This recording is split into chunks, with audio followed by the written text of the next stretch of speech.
the MCAT CARS podcast, session number 58.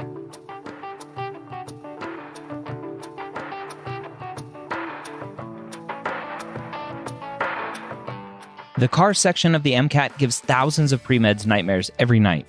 Whether you're an ESL student, lack confidence while reading, or a slow reader like me, Jack Weston and the medical school headquarters are here to help you score higher in every section so you can be confident you're ready to get the MCAT score of your dreams. Welcome to the MCAT CARS podcast. My name is Dr. Ryan Gray, and if you didn't know, I have a lot of other podcasts. Check them out at mededmedia.com. This week, we have another great article for you, helping you break down an article, which will help you break down a passage on the MCAT, which will help you improve your overall MCAT score, not just your CARS section.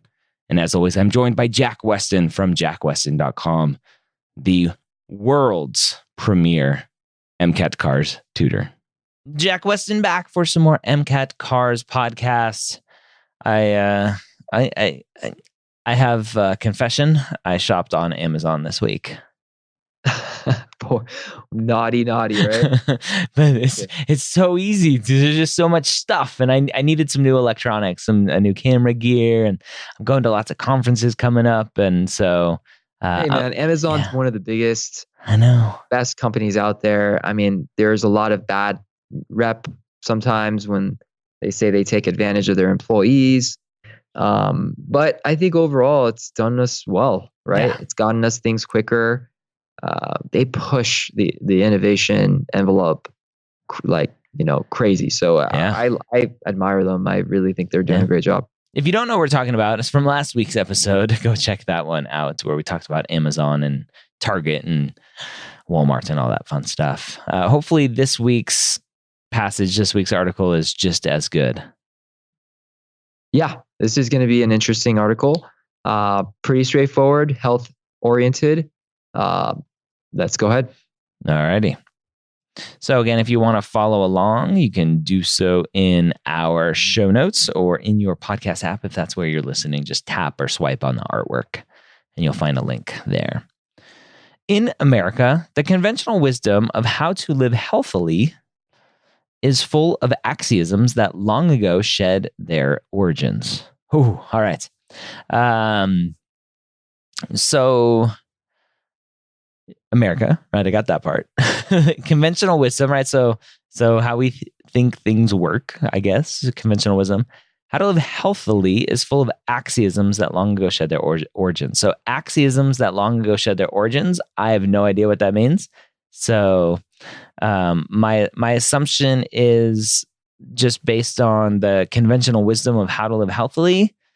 It potentially the author is saying, hey, like this conventional wisdom is like not really true, maybe. Yeah. So axiom is basically a truth that you don't need proof for. That's how I look at it.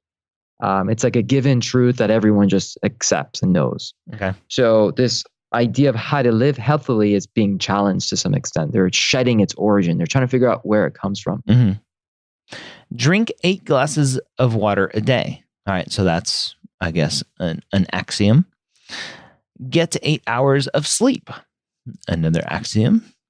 Breakfast is the most important meal of the day. I just found out where that came from. Actually, randomly, I saw that. Like that's from I think Kellogg's made that up as part of their marketing campaign for one of their cereals. Interesting. Yeah. Cool.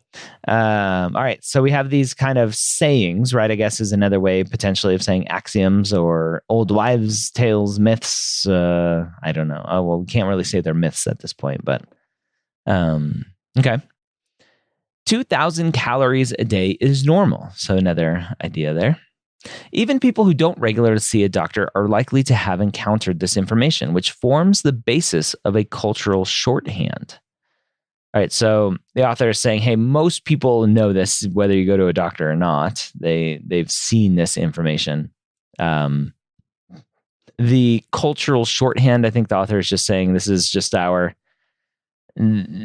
what we take, right, for granted. That, you should drink 8 glasses of water, right? It's just what we do. Right. Okay.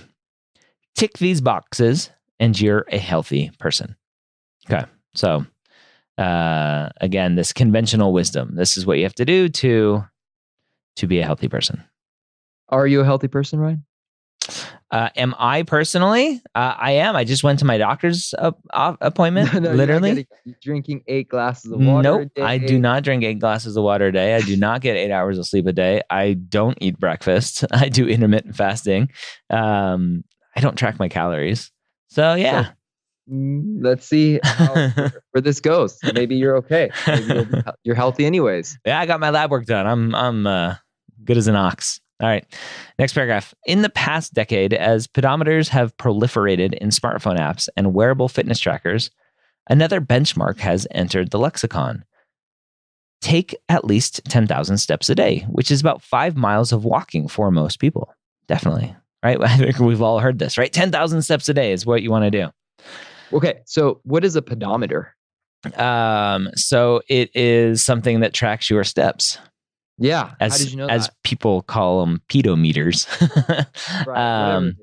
Yeah. So a pedometer, I just know that because I was in the fitness industry for a long time, and we know them from doctor because we give them to patients to wear. So right. So in case you don't know what that is, it's okay. They're telling you, right? Yep. You keep going. It says 10,000 steps a day. Probably has something to do with metering your steps. Yep. Right. Measuring your steps. Yep. Wearable fitness tracker, right? It says right in that same sentence. Right. I think your phone, your watch, yep. If you have a smartwatch, they all do this. So yeah. Yep. As with many other American fitness norms, where this particular number came from has always been a little hazy. All right. So the author is saying we don't really know where it came from as well as a lot of the other kind of fitness information out there. But that hasn't stopped it from becoming a default daily goal for some of the most popular activity trackers on the market.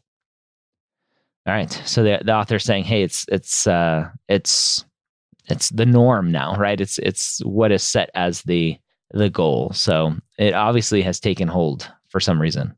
Okay. So what is this paragraph trying to do? This paragraph is trying to give us, so first paragraph was all about all of these conventional wisdom, blah, blah, blah. And then this one is, hey, even that, like, it's still happening, maybe, right? New stuff is coming up and we don't know where it comes from, but we take hold of it anyway. Well, now it's giving us a specific example of one, right? So yeah, so it brought up a bunch of different examples, but now they're really focusing on this 10,000 steps a day axiom, okay? I have a friend that's done 10,000 steps a day for over 2 years now. It's crazy. Anyway. Paragraph 3. Now, new research is calling the usefulness of the 10,000 steps standard into question, and with it, the way many Americans think about their daily activities. See, research's got to ruin everything, right? Let people go out and walk 5 miles. That's good. Why do we have to question this?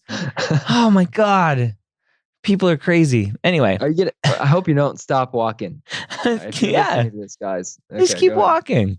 Who cares? Oh, man. Anyway. So research is trying to ruin this for people. Next sentence here. While basic guidelines can be helpful when they're accurate, human health is far too complicated to be reduced to a long chain of numerical imperatives. So, scientists trying to ruin everything. So the author saying, hey, like, it's great if we can be accurate, right? It's helpful to have these guidelines, but then human health is far too complicated to be reduced. So the author is saying, like, it's too complicated just to say 10,000 steps. Who is saying this? Is this the research, the author, or really both? I think both. Yes. This goes back to what we talked about, I think, like 2 or 3 weeks ago. Yeah. Yeah. So they state it because they care about it. They want you to know this. They want you to know this is their point of view. Great. Yeah. Oh, all right. This just makes me mad. Ai-Min Lee, a professor of epidemiology at you forgot one sentence. Oh, did I? Oh, yeah, here it is. For some people, these rules can even do more harm than good. All right. So, of course, the one person that walked too much and probably got hit by a car is going to ruin it for everyone else. But anyway, so the author here is saying that this is why we need to be accurate, because it could be harmful. Okay. All right. I'm Min Lee, a professor of epidemiology at the Harvard University T.H. Chan School of Public Health, and the lead author of a new study published this week in the Journal of the American Medical Association, began looking into the step rule because she was curious about where it came from. All right, so we're given this author of this study who's starting to look into this. Quote, it turns out the original basis for this 10,000 step guideline was really a marketing strategy, she explains. Of course. That's all marketing, right?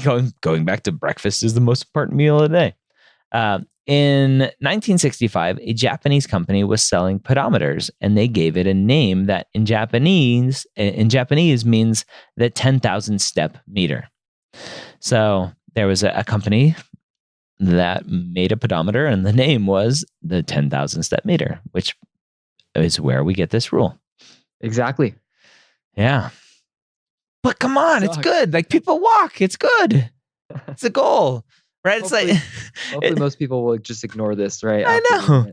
It's like the whole the couch to 5K. I don't know if you've seen that thing. Like, well, why should we do couch to 5K? I don't think that's very good. We should potentially just get up and move, people. It's good. All right. Anyway, sorry. Next paragraph. Based on conversations she's had with the Japanese researchers, Lee believes that name was chosen for the product because the character for 10,000 looks sort of like a man walking. All right. So now we get a little more backstory of this 10,000 step meter. As far as she knows, the actual health merits of that number have never been validated by research. Again, this is why walking 5 miles is good. Yeah, why do you SWAT? Anyway. Yeah. Oh, all right. So what's the point of this passage? To make me mad.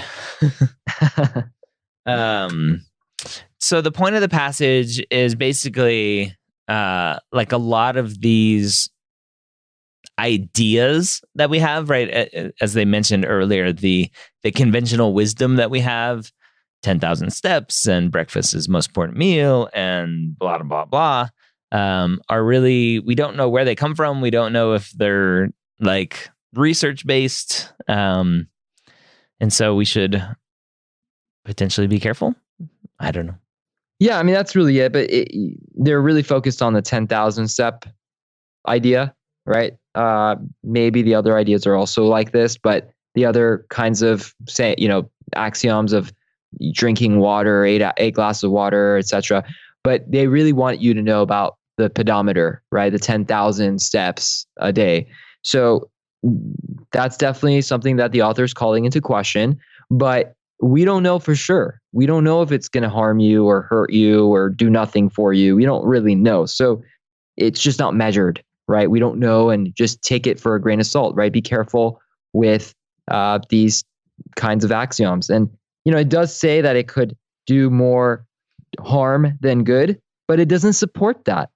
So a good question that we could pose, or just a test might pose, would be, which of the following assertions is not supported by the passage, right? And a good one would be that it does more harm than good, because that's not supported. They bring it up at the very end of a paragraph, but they don't elaborate on it in the following paragraph. They don't talk about it anymore. So make sure that if you end up picking an answer that asks which one is not supported, you pick the one that truly isn't discussed or isn't supported at all. It's just brought up. Yeah. I think the point of this article is to give people excuses to tell their wives or husbands, be like, actually, I shouldn't go for that walk today because it may do more harm than good, dear. Or, it's based on some random Japanese pedometer. Yeah, it's to win a bar bet or something like that. Yeah, imagine the character would look like a man running if it was 20,000 steps, right? So would we have done that? We imagine how many more steps people would take in their lives, right? Oh, so yeah. All right. So that was a good one, a frustrating one, but a good passage there. Cool. All right. So there you have it. Another great episode, a great article for you. Hopefully you learned a ton with this episode.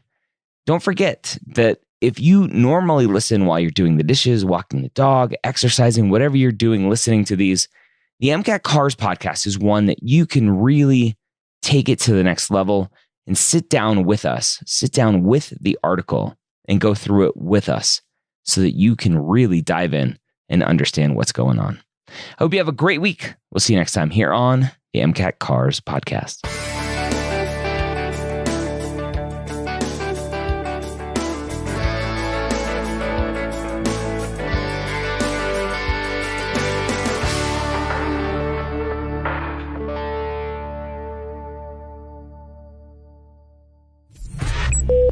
This is MedEd Media.